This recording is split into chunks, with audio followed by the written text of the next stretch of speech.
Easterlies o yung mainit na hangin mula sa dagat Pasipiko, yung dominanting weather system ngayon na nakakaapekto sa malaking bahagi po ng ating kapuluan. Itong easterlies magdadala pa rin ng mga light to moderate to the times heavy na mga pag-ulan sa bahagi ng Quezon, Bicol Region, Eastern Visayas, Caraga, Davao Region, pati na rin po sa Sorsogon, Basilan, Sulu at Tawi-Tawi. Itong mga pag-ulan po nating naasahan ay posible pa rin po magdulot ng mga pagbaha at mga pagguho sa mga low-lying areas at sa bulubunduking lugar, kaya doble ingat pa rin po sa ating mga kababayan. Northeast monsoon o amihan, inaasahan pa rin po natin mga kaapekto sa may bahagi ng Northern at Central Luzon area. May mga tsansa pa rin po tayo ng mga pag-ambon na inaasahan sa bahagi po ng Ilocos Region, Cordillera Region, Cagayan Valley at sa bahagi po ng Central Luzon.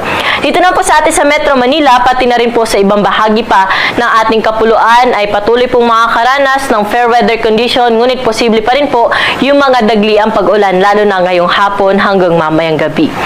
Wala po tayong minomonitor ngayon na low pressure area o bagyo na posibleng makaapekto sa ating bansa.